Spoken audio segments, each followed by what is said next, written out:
Hi, I'm Celeste Kirby. I live in a retirement center because I have multiple sclerosis, fibromyalgia, endometriosis sciatica, scoliosis, just to name a few. They're all fun.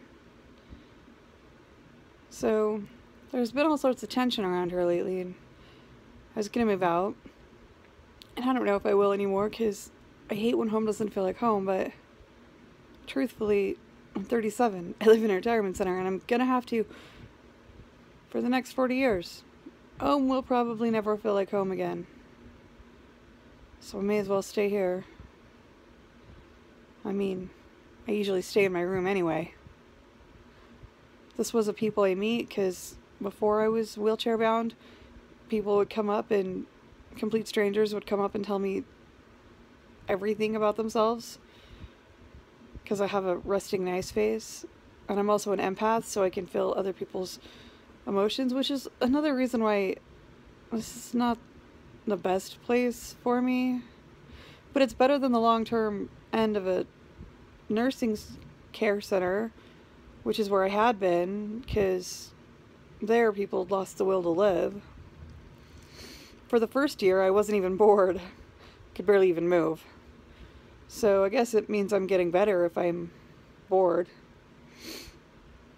So I still go out once in a while, still go to the gym, still go to the dog park, the only place I'm not treated like a cripple.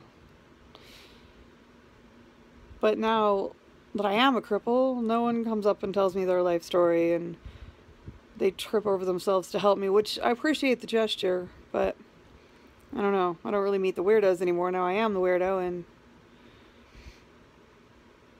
I like being treated like I'm normal, even though that word has never been used to describe me, but at least physically I was, or at least I looked like I was, even though I must have had MS for a long time before, because you don't just suddenly stop walking. Yeah, that's not normal. So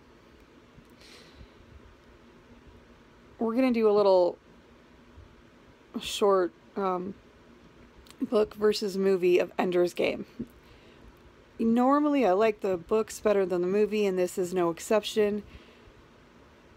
So the main problem I had with the movie was that Ender seemed a little too sensitive. I know he's supposed to be sensitive, and in the book he does cry in the first couple chapters like 3 times in 2 days, and he hates himself for it. But after that, he's patient, he's kind, he is sensitive, but he's not too sensitive. I am probably too sensitive, as I've been told my entire life, being an empath, but I feel like in the movie he was